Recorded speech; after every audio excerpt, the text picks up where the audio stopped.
श्री सीता जी ने भगवान से कहा, प्रभु आपने असुरों के वध की प्रतिज्ञा जो की ये ठीक नहीं।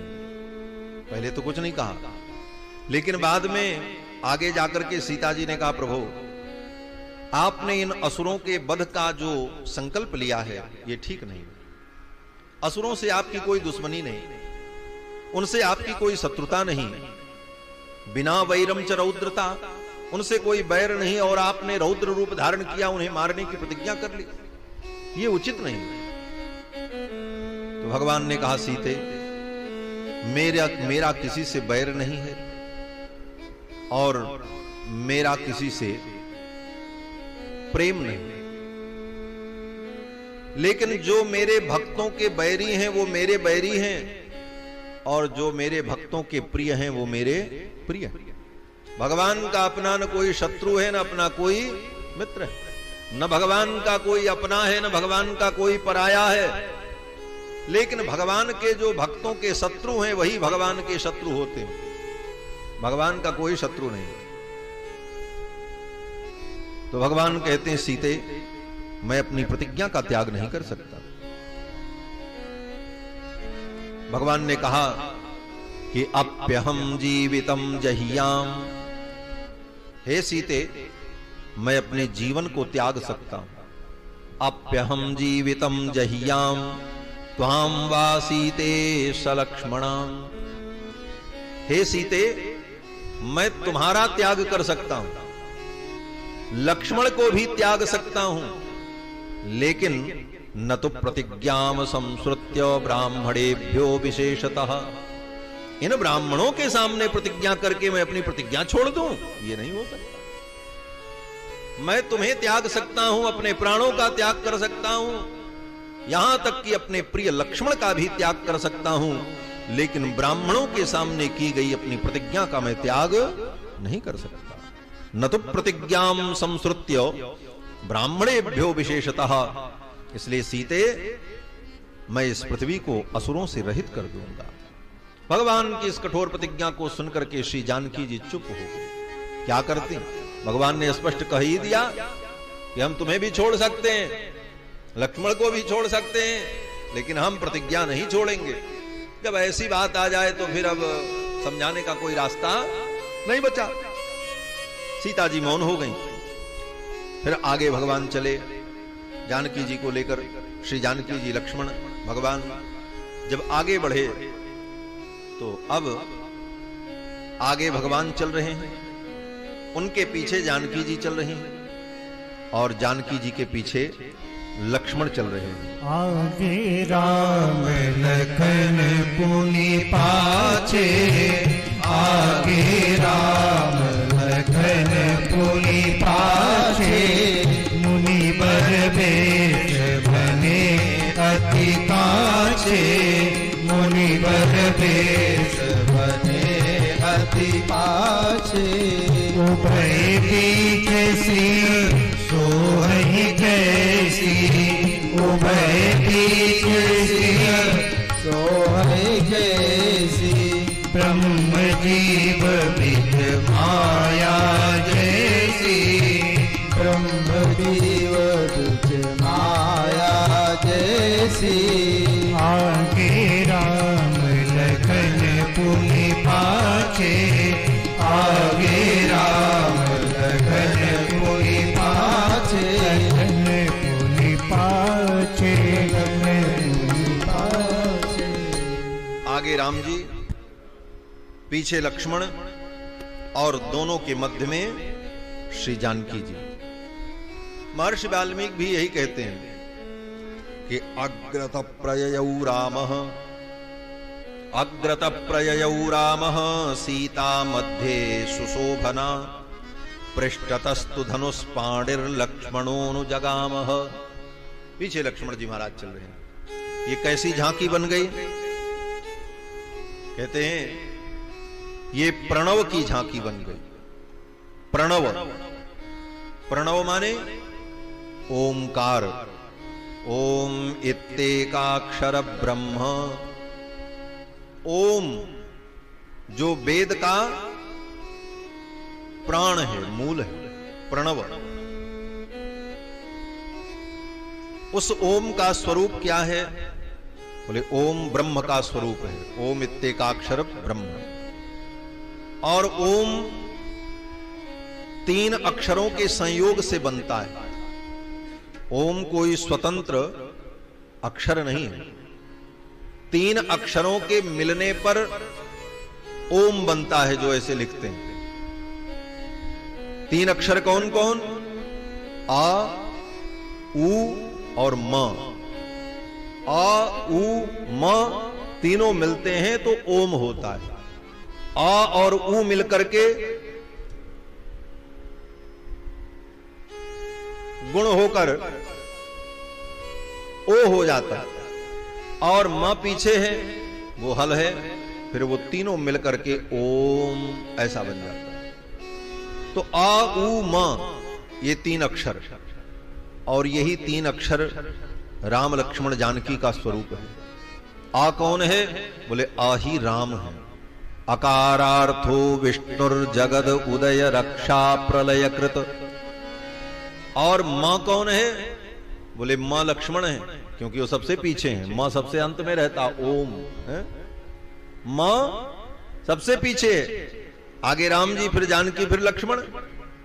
तो लक्ष्मण जी कौन है? बोले मां। और लक्ष्मण जी हैं कौन? बोले जीव है ना, जीवाचार्य है। इसलिए हमारे आचार्य कहते हैं कि मकारार्थो जीवस्तदुपकरणम वैष्णवमिदम, अष्टश्लोकी में। तो मकार जीव का स्वरूप है, और अकार ब्रह्म का, परमात्मा का स्वरूप है। तो अकार ही भगवान राम है और मकार ही लक्ष्मण है।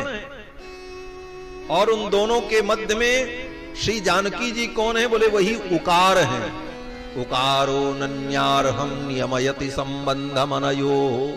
अनयोः ब्रह्म जीवयोः। ब्रह्म जीव के संबंध को जोड़ने वाली जो बीच में है, वो कौन है? ऊ है, वही सीता जी। वही सीता जी है। इसलिए हमारे यहां श्री जी को पुरस्कार स्वरूपा माना गया, कि वही जीव को ब्रह्म से जोड़ने वाली, ब्रह्म और जीव के मध्य में दोनों को जोड़ने वाली श्री जी हैं। जीव को समझाती हैं, तुम निर्भय होकर के इनकी शरण में आ जाओ। और भगवान से कहती है, प्रभु आप अपना क्रोध छोड़ दो, क्यों इसके ऊपर नाराज होते हो? तो भगवान कहते हैं इसने पाप किया है, हम इसे दंड देंगे। और दंड देने के लिए भगवान क्रोध करते हैं, तो जीव भयभीत होकर के और भागता है भगवान से। तो जीव भयभीत होकर के भागता है और भगवान क्रोध करते हैं, इसलिए जीव और ब्रह्म को मिलना नहीं हो पाता। तो अब कौन इस काम को ठीक करे? इस बिगड़ी व्यवस्था को कौन सुधारे? तो ये काम श्री जी करती हैं। श्री जी क्या करती? जीव से कहती तुम डरो मत, भाग के जाओगे कहां? सर्वत्र तो इन्हीं का शासन है, इसलिए भागने से नहीं बच पाओगे, तुम यहीं इनकी शरण में आ जाओ। जैसे नारद जी ने जयंत को कहा, देखा नारद विकल जयंता लागी दया कोमल चित संता। नारद जी ने यही कहा, तुम कहां कहां भागोगे? ब्रह्मधाम से ऊपर सब लोका, फिरा समृत व्याकुल भय शोका। काहू बैठन कहा न वो ही, रात को सकई राम कर द्रोही। कहां जाओगे? आना तो यही पड़ेगा। इसलिए अभी आ जाओ, तो भागने की जो थकावट है उससे बच जाओगे, और जो समय बर्बाद होगा उससे भी बच जाओगे। इसलिए आ जाओ। तो श्री जी का यही कार्य है। श्री जी कहती तुम भागो मत, इनकी शरण में आ जाओ। और भगवान से कहती हैं, प्रभु आप क्रोध मत करो। भगवान कहते हैं इसने पाप किया, हम इसको दंड देंगे। श्री जी कहती है, महाराज दंड तो आप दोगे, लेकिन ये बताओ आपके जितने गुण हैं, वो गुण क्या निरर्थक भी होते हैं? भगवान ने कहा मेरे कोई गुण निरर्थक नहीं। भगवान के कोई गुण निरर्थक नहीं है, उनकी सार्थकता है। तो लक्ष्मी जी ने भगवान से कहा कि आपके जो अनेक गुण हैं, उसमें करुणा, दया, क्षमा, कृपा, ये भी तो गुण है। भगवान ने कहा, बोले ये तो निरर्थक है। भगवान ने कहा नहीं नहीं, मेरे कोई गुण निरर्थक नहीं, मेरे सब गुण सार्थक हैं। लक्ष्मी जी ने कहा आपके ये गुण सार्थक कब होते हैं, ये बताओ। लक्ष्मी जी ने कहा आपके करुणा, दया, कृपा, क्षमा जैसे गुण सार्थक कब होंगे? बोले जब कोई दीन होगा, कोई हीन होगा, कोई पापी होगा, दुरात्मा होगा, तब ना आप उसके ऊपर दया करोगे। और जब आप उसका निर्णय ही करोगे कि इसने पाप किया है, इसको हम सजा देंगे, तो फिर दया कहां है, फिर करुणा कहां है, फिर क्षमा कहां है? क्षमा तो तब है जब कोई अपराध करे और हम उसके अपराध को जानने के बाद भी उसे क्षमा करें, तब वो क्षमा गुण सार्थक है। तो लक्ष्मी जी कहती हैं प्रभु आपका ये क्षमा, दया, करुणा, ये जो दिव्य गुण हैं, ये सब गुण किस दिन काम आएंगे? इसका उपयोग आप कब करोगे? अगर संसार में पापी नहीं होंगे तो फिर आपके ये गुण व्यर्थ हो जाएंगे। और ब्रह्म का एक भी गुण व्यर्थ हो जाए ऐसा संभव नहीं। तो आपके गुण को सार्थक होने की यही विधा है कि आप इसके ऊपर कृपा करें। इस प्रकार भगवान को समझा करके उनके क्रोध को शांत कर देती हैं और जीव को समझा करके उसके हृदय में भगवान के चरणों में आने की हिम्मत पैदा कर देती हैं। इस प्रकार जीव भगवान की शरण में आ जाता है और भगवान की कृपा का पात्र बन जाता है। इसलिए हमारे आचार्य कहते हैं, लक्ष्मी जी जो कहती हैं वही हमारे आचार्य कहते हैं। कारण बोले लक्ष्मी जी भी तो आचार्य ही हैं, वहीं से हमारी आचार्य परंपरा शुरू होती है। लक्ष्मीनाथ समारंभाम नाथयामुन मध्यमाम अस्मदाचार्य पर्यंताम वंदे गुरु परंपरा। तो लक्ष्मी जी जो कहती हैं वही हमारे आचार्य कहते हैं। प्रभु अगर ये पापी न होता, ये पतित न होता, तो आप पतित पावन न कहलाते। आप पतित पावन कब कहलाओगे? आपकी ये बिरुदावली किस दिन काम आएगी?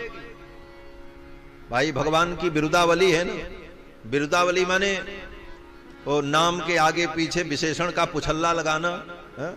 बड़े बड़े पुछल्ले लोग लगाते हैं, अनंत श्री विभूषित, पदवाक्य प्रमाण पारावारीण, परमहंस इत्यादि बिरुद विभूषित। तो उसी प्रकार भगवान का पुछल्ला भी बहुत बड़ा है। सौशील्य, वात्सल्य इत्यादि अनंत अनंत गुणों की चर्चा है। तो भगवती कहती है महाराज ये पतित पावन जो आपका विरुद्ध है ये किस दिन काम आएगा? इसीलिए तो भक्तों ने कहा कि हे प्रभु दीन दयाल विरद संभारी हरहु नाथ मम संकट भारी। आप अपने दीन दयाल विरुद्ध को संभालिए। अगर आप दीन के ऊपर दया नहीं करेंगे तो फिर आप दीन दयाल भी नहीं रहेंगे, आप पतित पावन भी नहीं रहेंगे। काहे को आप पतित पावन होगे जब पतितों को पावन नहीं करोगे? तो हमारे आचार्य कहते हैं कि हे प्रभु मेरे जैसा पापी आपकी शरण में आया, यही नियति है। विधि निर्मितम एतदन्वयम, विधि निर्मितम एतद अन्वयम, विधि निर्मितम एतदन्वयम भगवन् पालयमास्म जीहपः। मेरे जैसा अपराधी आपको नहीं मिलेगा और आपके जैसा मुझे स्वामी नहीं मिलेगा। तो जीव और ब्रह्म के बीच में माध्यम की भूमिका बनने वाली श्री जी वही उकार है। उकार माने उ, तो अकार माने अ, उकार माने उ, मकार माने म। तो अ उ म यही ब्रह्म का स्वरूप है। अ राम जी, उ सीता जी और म लक्ष्मण जी। आगे राम अनुज पुनि पाछे, मुनिवर वेश बने अति काछे। उभय बीच सी सोहति कैसी, ब्रह्म जीव बिच माया जैसी। ये उनका स्वरूप।